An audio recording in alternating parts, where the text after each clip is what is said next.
Buenos días a todos. Comenzamos a rolda de prensa do Consello que acaba de finalizar como cada xoves e comenzamos tamén, como é sendo habitual no mes de marzo, coa situación da pandemia na comunidade autónoma. Hai 49 persoas nas unidades de cuidados intensivos, o que supón o 0,9% do total de infectados, e 223 persoas en hospitalización convencional, o que supón o 4% do total das persoas co virus. O resto, os 4.304, están nos seus domicilios, o que supón o 94,2%. A cifra de falecidos ascende a 803 dende que empezamos a ter mortalidade alá polo mes de marzo deste ano 2020. No que se refire ás residencias de terceira idade, o número do conxunto de traballadores e de usuarios que teñen contraído o virus é o 1,7%. 419 usuarios e 166 traballadores. Estos son os datos, a data de onte, que é o último rexistro actualizado na comunidade autónoma. A valoración que estes datos ofrecen, en opinión Perdón, non sei que pasou aí.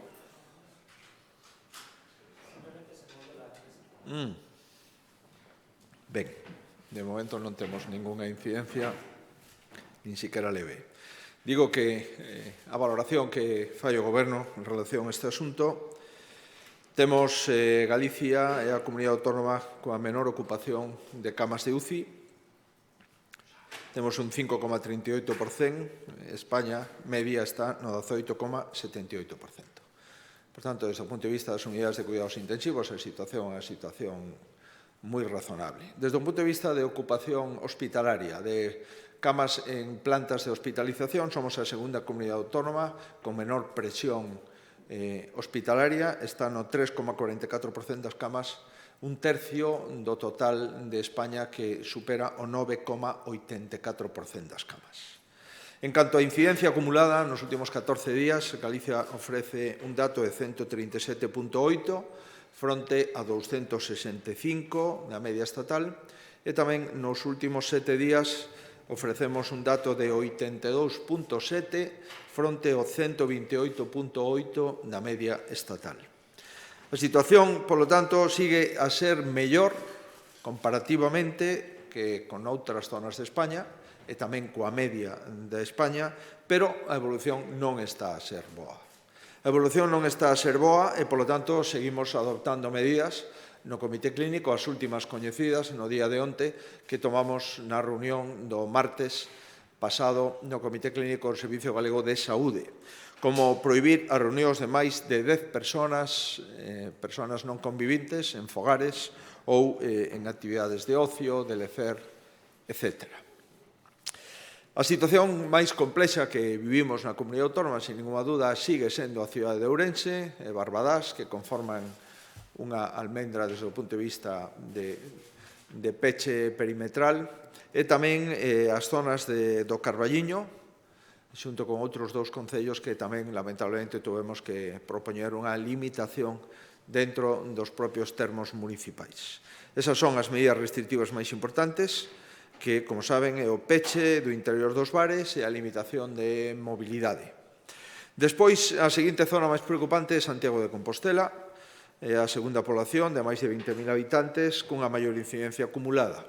En Santiago temos 140 casos, en 7 días, a media de Galicia son 82, e un valor de 200 en 14 días, a media de Galicia son 137. Esta sería a segunda zona de maior preocupación.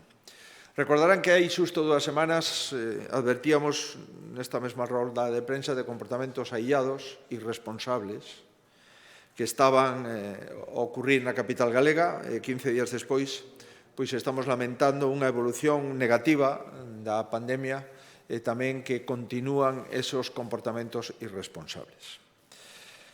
Segundo nos advirten os expertos, pola experiencia acumulada, isto, de continuar, pode evolucionar nos vindeiros días nun incremento de hospitalización e falecementos. Vou a ser moi claro, os comportamentos irresponsables durante a pandemia acaban producindo mortes. E vou telo claro, non entrar en cortapisas nin en vocabulario eufemístico. Si temos comportamentos irresponsables, aínda que sexan aillados, eso produce unha transmisión do virus, e as transmisións do virus, cando entran en persoas vulnerables, ben pola súa idade ou por patoloxías asociadas, lamentablemente acaban en hospitalización, nas unidades de cuidados intensivos e en falecementos. Por tanto, os comportamentos irresponsables teñen dramáticas consecuencias. E as actitudes responsables de seguir as recomendacións coñecidas, o uso de máscara, a distancia física e a hixiene continuada das mans, salvan vidas. Creo que non é baladí recordar estes principios. Por tanto, sigamos sendo responsables e cumpramos as normas. O xeito é que Galicia, salvo Ourense, a cidade, e algún outro concello perimetral, e a vila de Carballiño, este nunha situación bastante menos mala que o resto de España, non é ningún consuelo.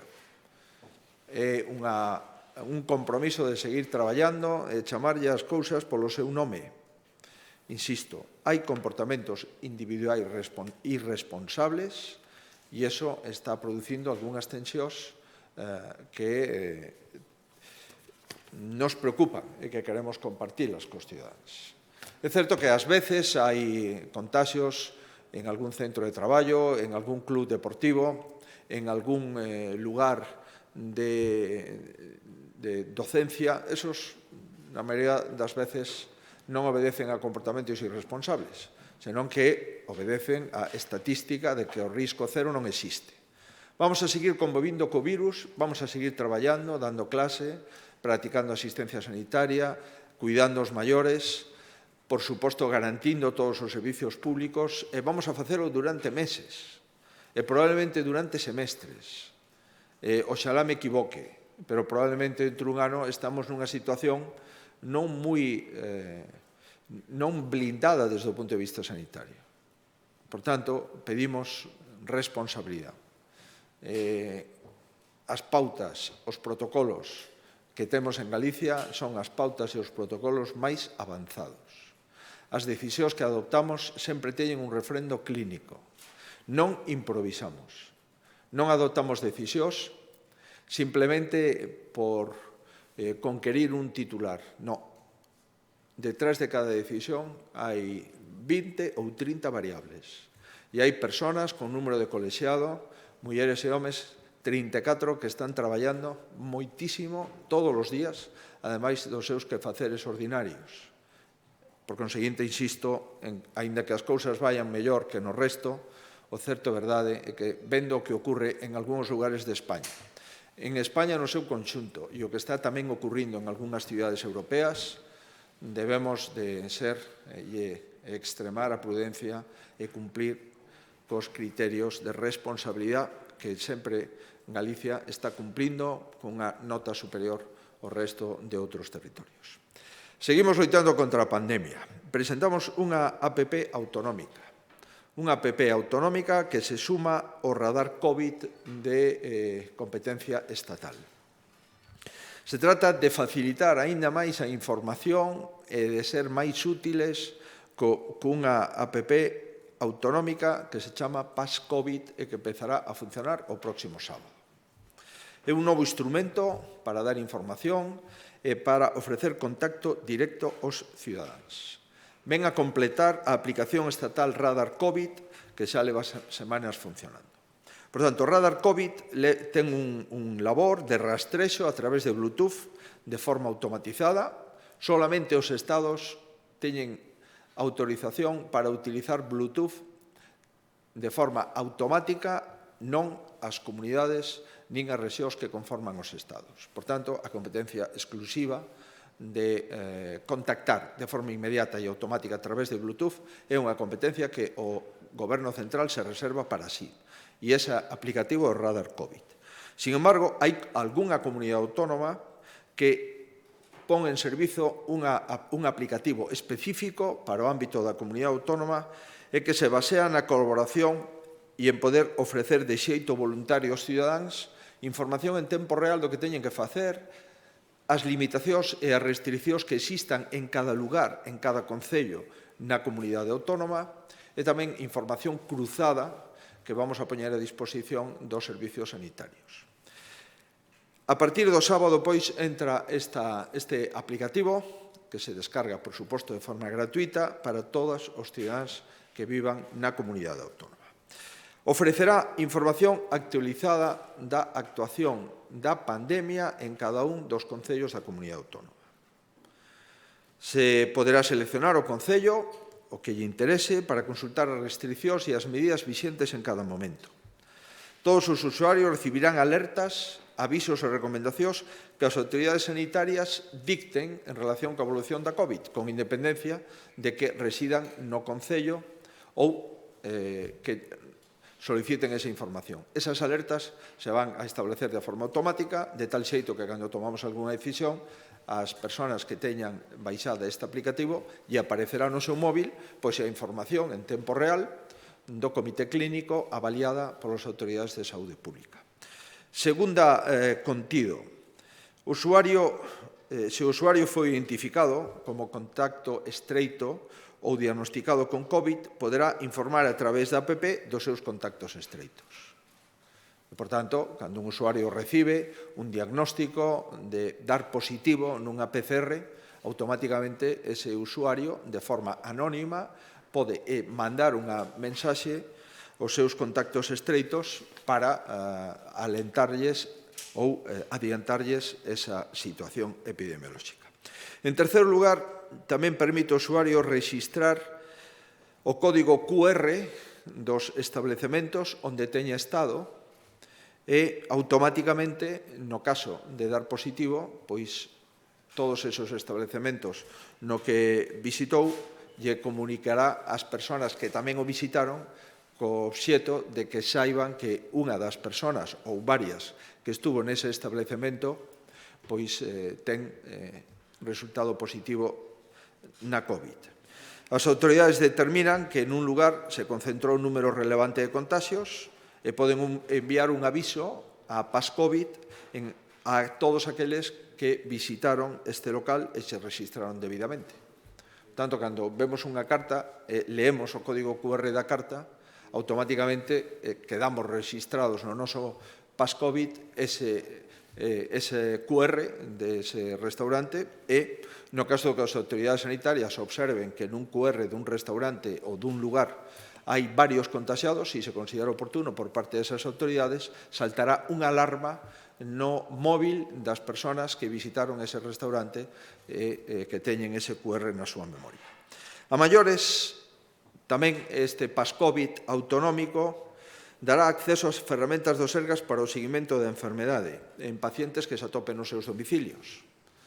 E, por tanto, todas as 4.000 persoas que están nos seus domicilios pois tamén terán as ferramentas necesarias a través deste aplicativo e, ademais, servirá de acceso ao rexistro de viaxeiros que vimos exixindo en persoas que cheguen de zonas con alta incidencia ao virus. Recordarán en aquelas zonas que teñen unha incidencia 3,5 veces superior en tasa de 100.000 nos últimos 14 días á incidencia de Galicia. Por tanto, digamos que o que intentamos é poñer unha app complementaria ao radar COVID de contido estatal, unha app autonómica que, según nos dicen os tecnólogos, probablemente sexa unha das apps máis completas do Estado. Por lo menos, eso é o que nos informan as persoas que estuveron traballando durante meses nesta app que tiñamos finalizada aproximadamente no mes de setembro e que estuvemos probando e que pensamos que a partir do sábado pode estar operativa para todos os cidadáns que pasen por Galicia, que estean en Galicia, que vivan en Galicia, en definitiva, que queran utilizar esa app complementaria a do radar COVID, chamada PAS-COVID. Seguimos no ámbito da COVID e do mesmo xeito que foi unha semana reforzamos 84 persoas contratadas para mellorar a limpeza dos institutos, hoxe reforzamos con 200 persoas contratadas para mellorar o servizo de comedor escolar, onde vamos a investir algo máis de 1.700.000 euros. Contratamos, pois, 200 persoas, a maiores das que xa veñen sendo contratadas, e, ademais, permite aumentar o número de plazas de comedores escolares en Galicia. Por tanto, durante a pandemia, o número de plazas de comedores escolares se incrementa, e se incrementa tamén o número de vixiantes dos propios comedores. Comedores de xestión directa, que, como evidente, son os que xestiona a Xunta. Vamos a incrementar en 166 o número de colaboradores voluntarios autorizados. Subiremos a cuantía de pago por hora de 9 euros actuais por hora os colaboradores voluntarios que están nos comedores, pois, facilitando e informando os rapaces e as rapazas, de 9 euros a hora a 12 euros a hora, un 33% máis, e, ademais, poden ser colaboradores de comedores outras persoas convivintes co alumnado. Ata agora eran as nais e os pais, e agora poden ser, pois, un irmán ou outra persona que conviva co alumnado. Isto supón a creación de 129 novas prazas de comedores a maiores dos que xa tiñamos dentro da xestión directa da Xunta. Comedores de xestión indirecta. Vamos a modificar os contratos cos adxudicatarios para aumentar o número de monitores existentes e, concretamente, a previsión é incrementar 42 novos contratos de monitores nos comedores de xestión indirecta. E, ademais, se une a decisión coas AMPAs de pagar todo este ano como se estiveran abertos os comedores escolares durante todo o curso. Por lo tanto, digamos que vamos a abonar 3 meses e medio, donde os comedores quedaron pechados, vamos a abonarlos como se estiveran abertos para financiar o incremento de gasto que supón para as AMPAs abrir os comedores no contexto do COVID durante este último cuatrimestre do ano. Chegamos, pois, a un acordo coas AMPAs e tamén cos pais, coas nais, e incrementando o número de plazas de comedores e contratando a 200 novos vixiantes nos comedores, tanto os xestionados polas AMPAs como os xestionados pola Comunidade Autónoma. Importante acordo para axudar probablemente o sector máis afectado. Como recordarán, dende o 15 de agosto, por orde ministerial, está pechado todo o ocio nocturno en España. Vamos a buscar e a topar unha proposta para paliar todos os gastos que se están producindo sin ingresos do ocio nocturno na Comunidade Autónoma. Como saben, foron os últimos, o ocio nocturno foi o último en abrir, que o goberno chamaba nova normalidade, e, de novo, foi obrigado a pechar o 15 de agosto. Tomouse a decisión en España, por orde ministerial comunicada, ás comunidades autónomas de pechar as discotecas, os pubs, os cafés espectáculos, as salas de festas e as salas de concertos. Pois ben, hoxe aprobamos un paquete de 5 millóns de euros para paliar a baixada absoluta, ingresos cero, de todo este sector económico de ocio que supón, sen ninguna dúbida, unha parte importante en empregos na Comunidade Autónoma. Hai varias liñas de apoio. Primeiro, unha línea de 2,2 millóns de euros para sufragar os gastos de aluguer do local.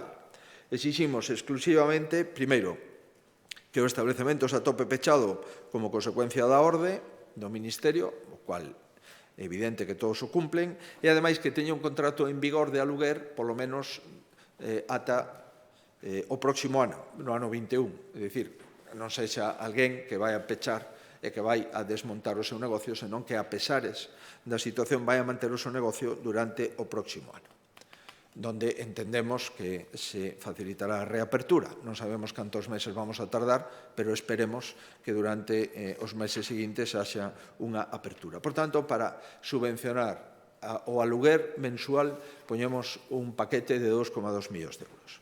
Poñemos outro paquete de 600.000 euros para aqueles establecementos habilitados como sala de concertos, sala de espectáculo ou café concertos que tiveran que levar a cabo un mínimo de 15 concertos no ano 2019, é dicir, que se saiba que aí hai concertos de unha certa periodicidade, non un ao ano, senón aqueles que acrediten ter máis de 15 actuacións durante un ano, terían dereito a presentar un proxecto para as actuacións que queiran realizar nos próximos meses. Deberá de supoñer un coste de máis de 25.000 euros e, nese caso, subvencionamos o 80% dos gastos e facemos un anticipo de forma inmediata. Anticipo que poden utilizar no momento en que se reabra o ocio nocturno e teñen aí unha bolsa de 80% de 25.000 euros a súa disposición para poder financiar os espectáculos a partir do reinicio da súa actividade. E, por último, establecemos outro acordo de 2 millóns de euros para subvencionar os empregos dos establecementos de ocio nocturno.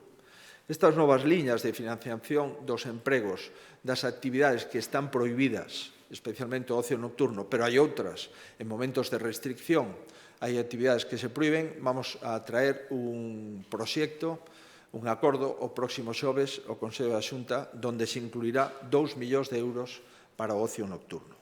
E a cuarta liña son préstamos para o financiamento do capital de explotación a un tipo de interese o 0,2 con 3 anos de carencia, en definitiva, pois, as maiores condicións financeiras posibles para aqueles que necesiten sobrepasar este calvario que está vivindo o ocio nocturno en toda España.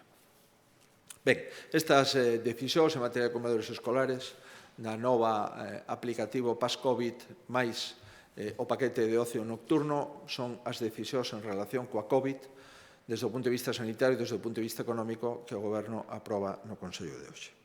Hai outras cuestións, moi rapidamente, que lle vou a trasladar. Estamos comprometidos, por suposto, coa reactivación polo futuro nas nosas empresas e traballadores. En esa liña hai un momento, digamos, hai un problema coñecido desde fai meses, lamentablemente, nesta tribuna, testemunha de que levamos falando desto 2 anos, que son as empresas electrointensivas. Levamos tempo amosado a preocupación, dende que cambiou o Goberno, de que se deixaron sin facer as subastas de interrumpibilidade e que as industrias electrointensivas iban a entrar nunha situación crítica. Dentro da situación crítica, pois, lamentablemente, está á cabeza a situación de Alcoa. Levamos advertindo sobre isto tamén durante 1 ano e medio. Despois das eleccións autonómicas, por fin, conseguimos que o Goberno Central estea traballando xuntos o Comité de Empresa, o Goberno Central e a Xunta de Galicia para intentar solucionar un problema ao que chegamos tarde, porque este problema estaba diagnosticado desde fai 1 ano e medio. E cando os problemas se deixan pudrir, pois evidentemente a rehabilitación e a solución do problema faise máis difícil. Ben, nós saudamos moito o cambio de actitude do Goberno Central, que veño repetindo cada vez que teño ocasión, que efectivamente agora hai un cambio de actitude, esperemos que ese cambio chegue ata o final, e saludamos tamén moito o consenso que se acadou no Congreso dos Deputados en relación con non desbotar a posibilidade da intervención, chegado o caso, da factoría de aluminio da Mariña Lucense. Da intervención por parte da SEPI do Goberno Central, que tamén pedimos aquí desde fai meses. Estamos convencidos, polo tanto, de que se traballamos xuntos poderemos buscar algunha solución e hoxe o Consello da Xunta o que ven a facer é a declarar o sector electrointensivo galego como esencial e estratégico para a nosa economía. E queremos mandar un mensaxe aos posibles compradores de Alcoa e a calquera persona que quera investir no ámbito electrointensivo que o Goberno da Xunta considera que este sector é estratégico para a economía de Galicia. Por tanto, consideramos que todas as iniciativas empresariais que afecten ao sector electrointensivo teñen prioridade para a tramitación de calquer tipo de expediente na comunidade autónoma, cumplindo requisitos que incumplen prácticamente todas as industrias electrointensivas. Xeración de 25 ou máis postos de traballo, investimento en activos fixos igual ou superior a 1 millón de euros e que sexan tractores ou complementen cadeas de valor. Nese caso, reducimos todos os prazos a metade e teñen prioridade na atención nos expedientes de todas as consellerías. É un paso máis, por tanto, dentro das nosas capacidades para a defensa do sector electrointensivo e adoptamos medidas para facilitar e manter a actividade do emprego. E saudaríamos a calquer empresa ou corporación que queira investir nos sectores electrointensivos en Galicia. É evidente que seguimos sin estatuto das industrias electrointensivas e sin precio competitivo do sector eléctrico. Seguimos, por tanto, contando a xente a verdad e non ocultando nada. Seguimos sin esas ferramentas, pero o certo verdad é que no caso de Alcoa, o Goberno de España se ten comprometido coa comunidade autónoma de chegar a intervención se fora necesario. Aínda quedan algúns días para seguir negociando, e o certo verdad é que non perdemos a esperanza de unha solución amistosa. Aínda que tamén teño que decir que era máis fácil fai unhas semanas que hoxe, pero a esperanza ao 100% non a perdemos. Seguimos no ámbito de industria. Por primeira vez sacamos a subvención, axudas para o reforzo e extensión das redes de distribución eléctrica que dan servicio aos parques empresariais galegos. Ás veces, nos parques empresariais, unha potencia instalada que impide que invirtan outras empresas que necesitan unha potencia instalada superior porque son moi intensivos na utilización de enerxía eléctrica. Pois ben, é a primeira vez que sacamos unha convocatoria e todos os concellos que se presentaron van a ser adxudicatarios para poder facer as obras necesarias ao operador eléctrico e incrementar a potencia instalada nos polígonos que así o precisa. Son 8 proxectos. Vedra, Coirós e Aranga, na provincia da Coruña, Chantada, na provincia de Lugo, Cortegada e Vilamarín, na provincia de Ourense, e Valga e Dozón, na provincia de Pontevedra. Son 4 millóns de euros que poñemos a disposición para facer estas obras, mobilizan 5,2 millóns de euros en total. Dos 8 concellos, hai 6 concellos que son emprendedores e, polo tanto, quedaron en primeiro lugar. Como houve diñeiro para todos, tamén os outros 2 que non eran emprendedores teñen acceso a esta subvención e estamos dentro dos proxectos para axudar os concellos que son titulares de parques municipais para axudalos, insisto, a mellorar as súas redes de abastecemento e tamén outro tipo de infraestructuras e outro tipo de cuestións de accesos, de abastecemento, saneamento, etc. Non é menor os importes que se levan aos concellos. Vedra, a Coruña, leva un importe de 700.000 euros, Coirós de 200.000 euros, Aranga, na Coruña, 935.000, Chantada, 1 millón de euros, Cortegada, Ourense, 136.000 euros, Vilamarín, Ourense, 30.000 euros, Valga, Pontevedra, 1 millón de euros e Dozón, unos 20.000 euros. Estamos convencidos de que este é un bo camiño, igual que un bo camiño aprobar por fin o decreto do censo do solo empresarial en Galicia. Por primeira vez vamos a ter un rexistro de todo o solo empresarial que existe na comunidade autónoma, con independencia que o seu promotor sexa unha administración pública, sexa un organismo público ou sexa un promotor privado. Seríamos a única comunidade autónoma xunto con Canarias que ten un rexistro de solo empresarial público de obligada inscrición por parte de todos os operadores públicos e privados titulares de solo industrial na comunidade autónoma. Por tanto, vamos a transparentar o solo que temos, cantas parcelas temos, cal é a superficie de cada parcela, cantas naves temos sin vender e a situación na comunidade autónoma desde o punto de vista de solo empresarial, en que concellos nos podemos ubicar, que parcelas e que uso teñen en cada concello as parcelas dispoñibles e, en definitiva, ter unha radiografía completa de todo o solo empresarial da comunidade autónoma. É obrigatorio a súa inscripción.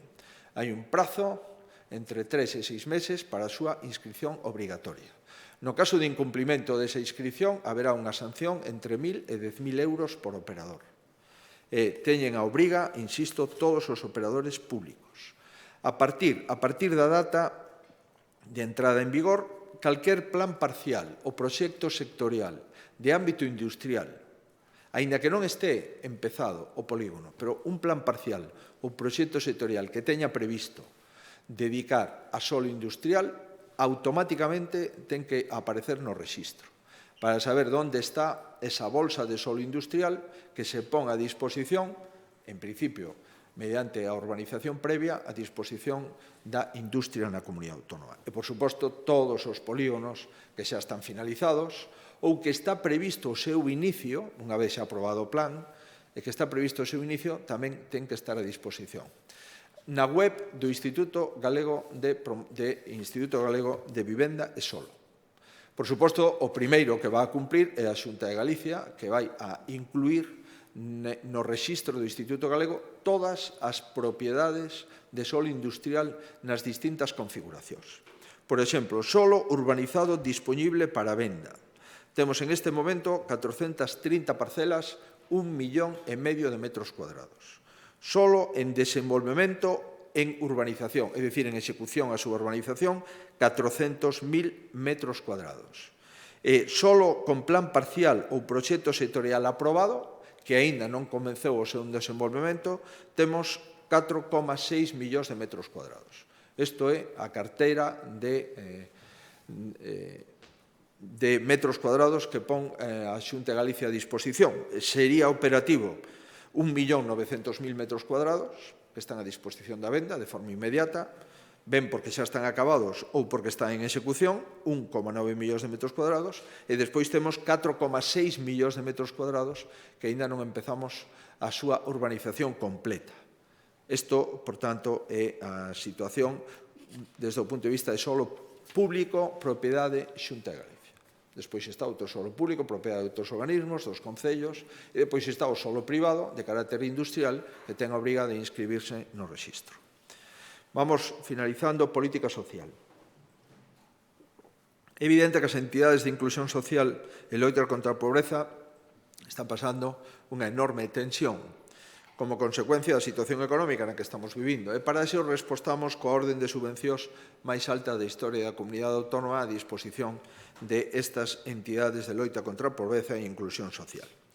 Poñemos 18 millóns de euros a disposición de 128 organizacións sin ánimo de lucro, é dicir, un 12% máis que o presuposto do exercicio anterior, que financiará 960 actuacións que supoñen un 14% máis de actuacións que no período anterior. Estes 18 millóns de euros é para financiar dende xullo do ano 20 a xullo do ano 22. Facémolo con marxe para que podan planificar as súas actuacións e este importe récord reforzamos as entidades sociais para contar cun aliado forte para seguir actuando sobre as bolsas de pobreza e necesidade que temos na comunidade autónoma. Por darlles un dato, entre o ano 2013 e o ano 2014 invertimos en este tipo de entidades de iniciativa social 5 millóns de euros, a última convocatoria son 17,8 millóns de euros. Vamos a seguir tutelando as axudas que se necesiten para poñelas a disposición da sociedade a través de estas entidades. Últimas cuestións en materia de obras. Aceptamos a petición do Concello de Lugo a transferencia de varios puntos kilométricos da estrada que une Lugo e Fonsagrada, concretamente a rúa San Eufrasio e o Paseo do Rato, que son tramos urbanos do Concello de Lugo. A Xunta de Galicia acaba de renovar o firme e a sinalización deste tramo. Hai solicitude de transferencia e autorizamos a mesma. 400.000 euros do canon de explotación do encoro do Umia para financiar actividades educativas e sociais dos concellos de Caldas de Reis, Cuntis e Moraña. Vamos a facelo de acordo con este canon que se estableceu cando se fixo o embalse e será como entidade colaboradora a Diputación Provincial de Pontevedra que asume o compromiso dende fai anos por convenio de administrar estes fondos autonómicos entre os tres concellos. E acabamos cun tema sanitario, que é o informe anual da tuberculose. Analizamos a situación da tuberculose en Galicia no ano 2019. Entra dentro do período de evolución da enfermedade 1996-2019. Algúns datos que podan ser de interese, entre o ano 96 e 19, a disminución media anual foi do 5,7%. Cada ano baixábamos o impacto da tuberculose en Galicia, ao redor dun 5,7%, pasando de 1.963 casos novos no ano 96 a 507 casos no ano 2019, o que supón un descenso do 74,2% entre o ano 19 e o ano 96. A incidencia de tuberculose na nosa comunidade descende, por tanto, de forma progresiva e constante, todos os indicadores así o reflicten, e tamén os indicadores nos dicen dúas cousas. Primeiro, a tuberculose pega máis forte en persoas con idades avanzadas e tamén hai un alto índice de resultados satisfactorios nos tratamentos instaurados. A tuberculose é un problema de saúde pública, o foi durante varias décadas, agora está en retroceso, pero non significa que non exista esa enfermedade.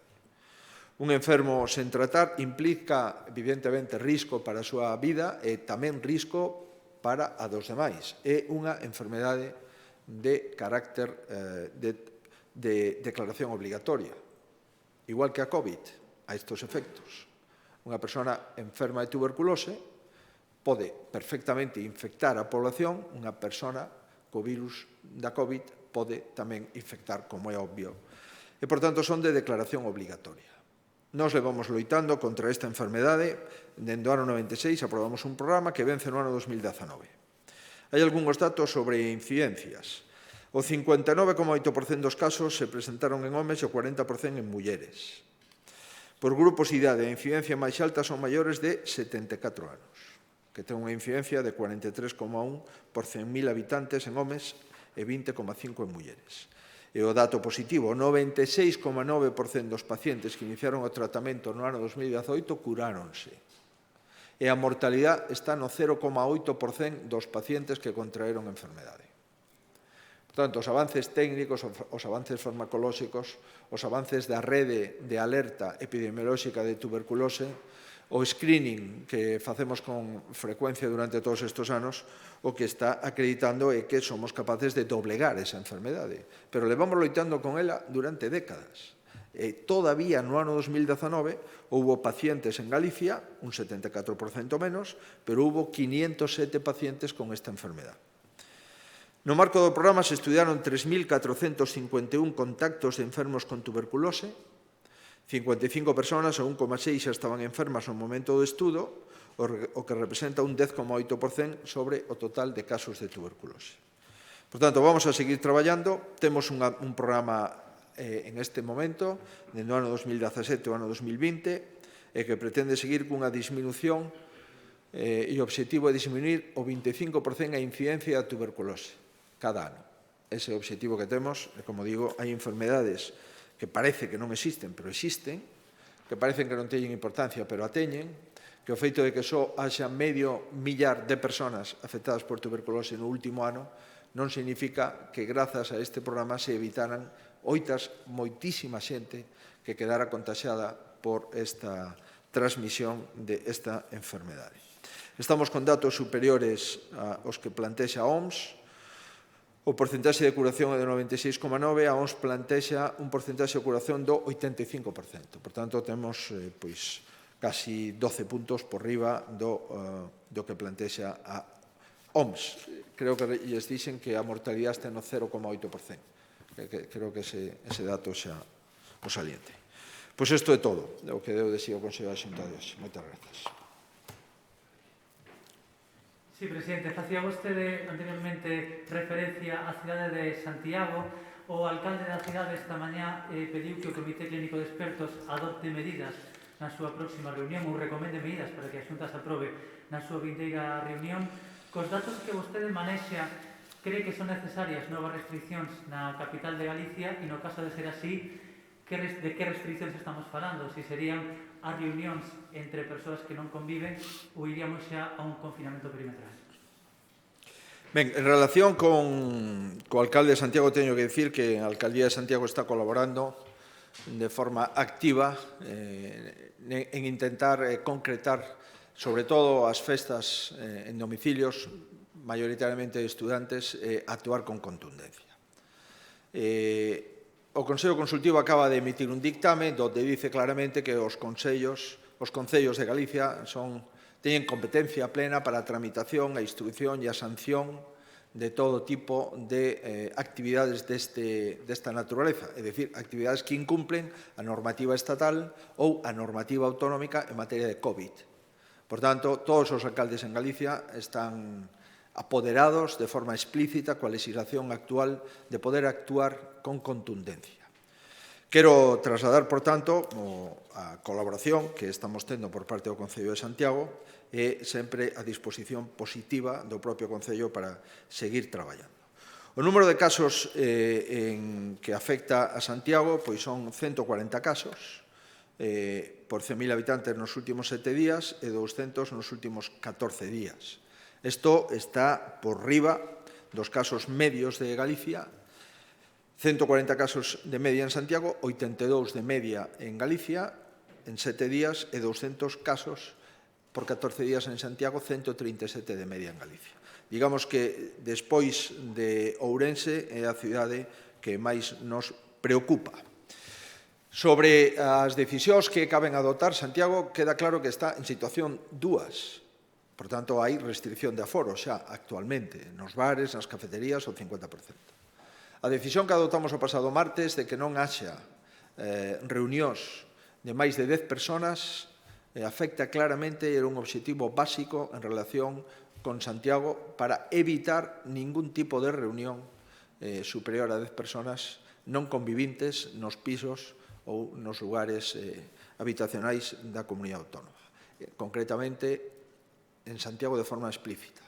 A terceira decisión que tomamos foi un screening, un cribado do personal dos universitarios nas vilas, con especial incidencia en Santiago polo peso poblacional dos universitarios na población xeral. Vamos a seguir observando a evolución. No caso de que haxa que tomar algunha medida, pois, lóxicamente, anunciaríamos con antelación.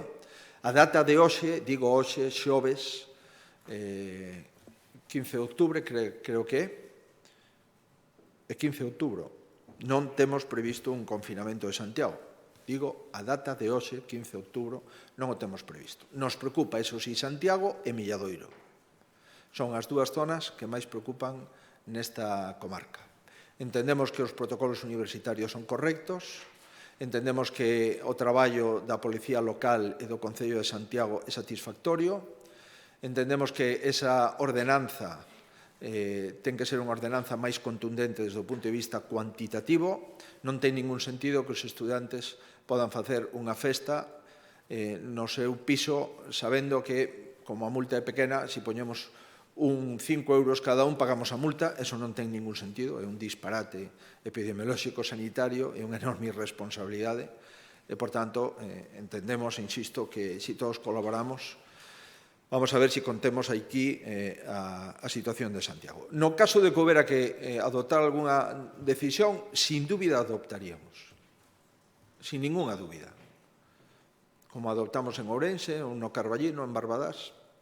Pero, de momento, cos datos que temos a toda agora, si controlamos os brotes nos pisos de universitarios, entendemos que podemos preservar a actividade económica tal como está na capital de Galicia.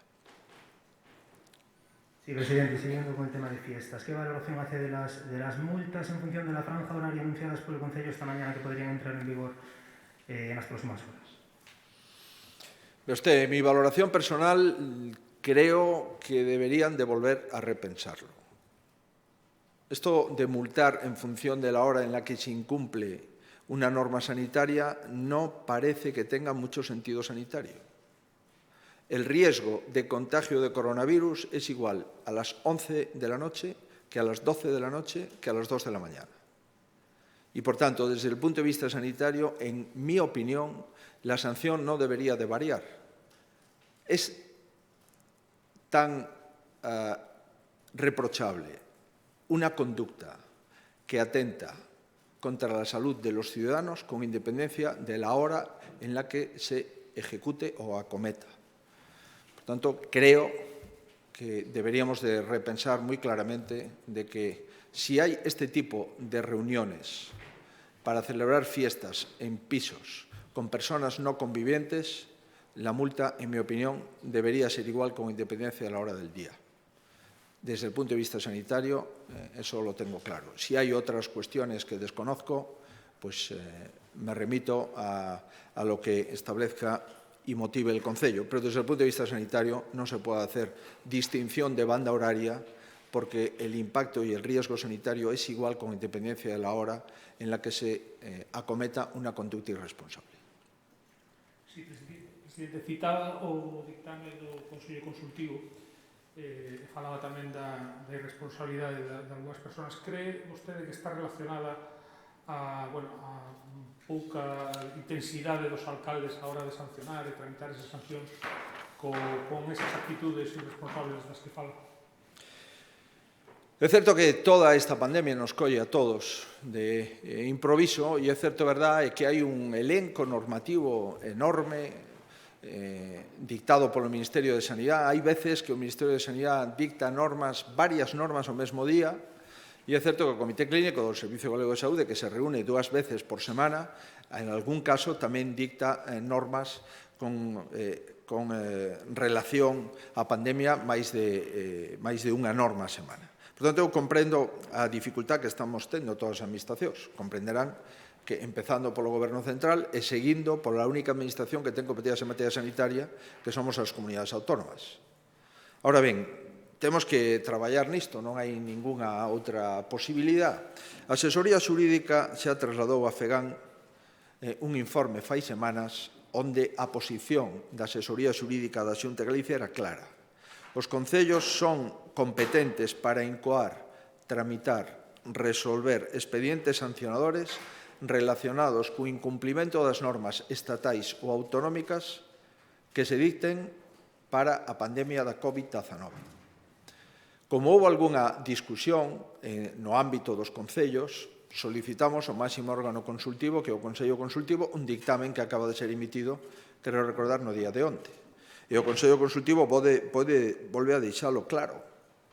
E é que entende que a competencia clara é dos concellos. No mesmo xeito que un concello non discute se unha competencia que dicta o Goberno Central en estado de alarma ten que ser cumprida, no mesmo xeito, dado que nós en estado de alarma somos autoridade máxima, sin estado de alarma tampouco debe ser discutida por parte dos concellos en relación coas comunidades autónomas.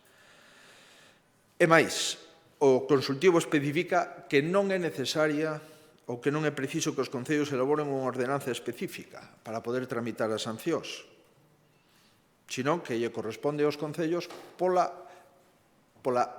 legislación actual xa publicada.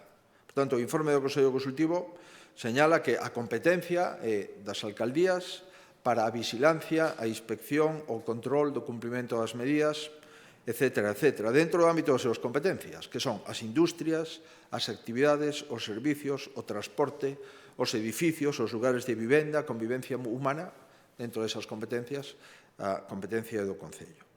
Agora ben, nós, como Xunta de Galicia, se o trasladamos tamén a FEGAN, estamos a disposición dos concellos medianos e dos concellos pequenos que non teñan capacidade administrativa para tramitar esas sancións, que deleguen, se o consideran oportuno, mediante o convenio de delegación axeitado na Xunta de Galicia.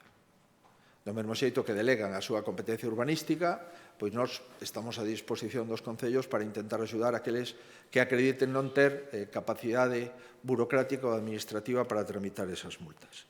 Por conseguinte, o informe do Consello Consultivo é claro, espero desexo que a partir de agora non haxa problemas ao respecto, e que os concellos que tramitan ou que activaron unha sanción a tramiten ata a súa resolución e recaudación definitiva.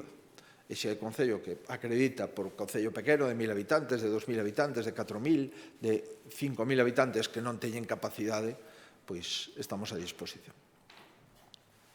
Presidente, eu quería, ao fío das reunións de universitarios en pisos, preguntarle que cree que está fallando a hora de comunicar a gravidade do virus, porque se siguen producindo tantas reunións e moitas veces tantos incumprimentos. Cree que non se consideran, digamos, de alguma maneira inmunes ao virus ou que non ten consecuencias para persoas máis maiores coas que se poden reunir na súa casa, por exemplo? Que é o que está fallando para non poder comunicar ben esa gravidade? Eu creo que a formulación da súa pregunta conleva a pregunta e a resposta. Está fallando, a xente xoven maioritariamente é asintomática. E, por tanto, unha persona xoven cunha saúde propia da súa idade, pois o virus prácticamente non lle produce problemas de saúde, nin siquiera problemas medianos. Bueno, é unha sensación menor, dunha intensidade perfectamente asumible, cunha gripe ou similar, cun catarro ou similar, con algunha insuficiencia respiratoria temporal e leve, e, por tanto, non teñen a sensación de enfermedade. E como eles non sinten esa enfermedade, entenden que non lle van a transmitir a ninguén a propia enfermedade leve que padecen, Incluso hai algúns que nin siquiera teñen unha sintomatoloxía que os percate de ser positivos e, polo tanto, debe ser portadores do virus. Pero hai que ter en conta que o obxectivo número 1 dos fillos é preservar a saúde dos pais. E hai que ter en conta que o obxectivo fundamental dun neto é preservar a saúde do avó ou da avoa. E se un neto ou un fillo é positivo, aínda que non este en risco a súa saúde, e, polo tanto, a súa vida, sí pode estar en risco a saúde dos seus pais e a saúde dos seus avós. E os fillos e os netos sempre teñen como prioridade preservar a saúde dos seus pais e dos seus avós. Pois neste caso é imprescindible recordalo. É fundamental facer fincapé ao respecto. No caso de que nos pisos universitarios se siga producindo este tipo de situacións, pois probablemente o Comité Clínico plantexe algunha medida adicional, como, por exemplo, baixar o número de persoas que poden reunirse nun piso. Neste momento está en 10, sempre que non sexan convivintes, pero se pode baixar a 5. E, por tanto, se seguimos así, supoño que o Comité Clínico nos alertará sobre a necesidade de intensificar as prohibicións de reunións en pisos superiores a X. Neste momento están 10, pero nadie vota a posibilidad de baixar, sobre todo en cidades universitarias, o número de persoas non convivintes, insisto, non convivintes, que se poden reunir nun piso. Se nun piso están 6 universitarios, por suposto que os 6 poden persistir, son convivintes, pero non podería vir ningunha persona non convivinte a ese piso. Neste momento, insisto, estamos cun máximo de 10, pero non desbotamos a posibilidad de ir disminuindo ese número de aforo en función do que estamos observando en determinados comportamentos en determinadas cidades, e moi especialmente a cidade de Santiago, polo peso dos estudiantes na súa población total e o impacto que supón a taxa de incidencia en 14 e en 7 días. Pero, insisto, son cuestións que falamos no Comité de Expertos e que se manexan como posibles decisións no futuro no caso de que non observemos un cambio de parámetro de conducta no ámbito universitario.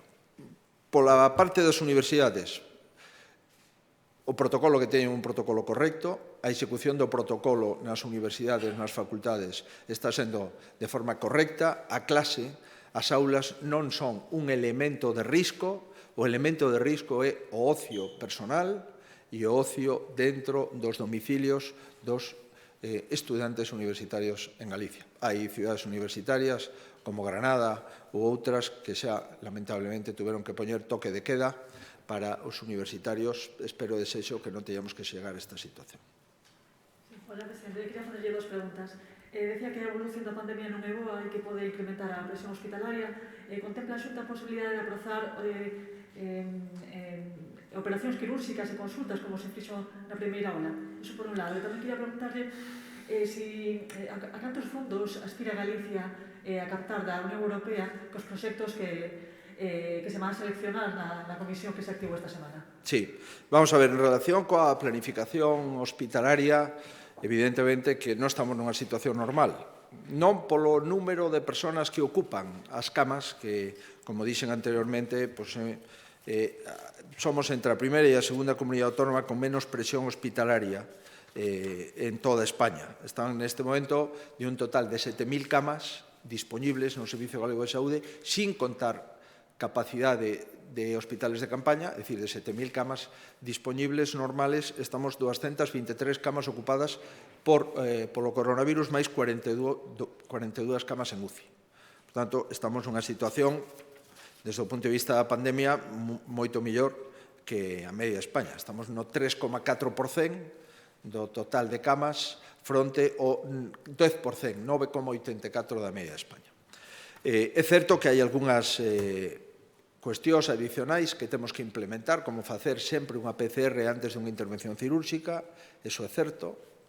Ás veces, se a PCR positiva, hai que aplazar as intervencións cirúrxicas, pero, digamos, todas as intervencións urxentes e as intervencións programadas, salvo que o paciente considere que prefire esperar, en principio, con carácter xeral deberían de poder facerse. De feito, non estamos neste momento con un problema de disponibilidade de camas nin disponibilidade de UCI. Hai algúns hospitais que poden ter algunha presión asistencial máis, como é o caso do Hospital de Ourense, pero o certo verdade é que a maioría dos hospitais teñen camas de abondo en UCI, camas de abondo en hospitalización e bloque cirúrxico suficiente para poder facer intervencións. Iremos de menos a máis, estamos incrementando o número de intervencións e o seguiremos facendo. É certo, insisto, que moitas veces hai pacientes que prefiren esperar. En relación co número de proxectos que vamos a presentar, tuvemos a primeira reunión da Comisión o pasado martes, mañá vamos a ter o primeiro foro, e quero aproveitar para pedir disculpas, dado que o número de empresas que nos plantexaron colgarse a videoconferencia, se vai a retransmitir o foro, pois en principio non poderon ser aceptadas porque son moitísimas empresas as que teñen interese, pero temos o compromiso de facer outra reunión aberta a todo tipo de empresas en Galicia antes do día 26 de outubro, que é o día en que se reúne a Conferencia de Presidentes para tratar este asunto no Senado. Por tanto, mañá vamos a facer o primeiro foro, hai aproximadamente as 60 empresas máis importantes de Galicia, tanto presencial como por videoconferencia, as que teñen unha invitación expresa por o seu volumen de facturación, por o volumen de emprego e tamén pola actividade que prestan. E en base a eso iremos vendo os proxectos. Hai proxectos presentados, sí, a resposta é que sí. Hai bastantes proxectos presentados, pero por criterios de prudencia entendemos que debemos de facer primeramente unha selección de esos proxectos que neste momento superan os 2 centenares. Pero vamos a ser prudentes para priorizar proxectos de sectores estratégicos, tractores da economía de Galicia e ver polo miúdo o contido e alcance de esos proxectos antes de presentarlos formalmente. Pero o que sí é certo é que hai unha expectación importante que as empresas, os traballadores en Galicia se están movendo e teñen interese en estar aí. Nós creo que temos un comité de expertos o suficientemente potente e un número de empresas o suficientemente interesadas para presentar unha candidatura sólida. E espero que a resolución desa candidatura solo obedezca a criterios de concurrencia competitiva en base a proxectos técnicos e sólidamente presentados e non a ningunha outra consideración ou criterio. O iremos vendo ao longo deste mes de outubro. Moi ben, pois moitísimas gracias polo seu interese.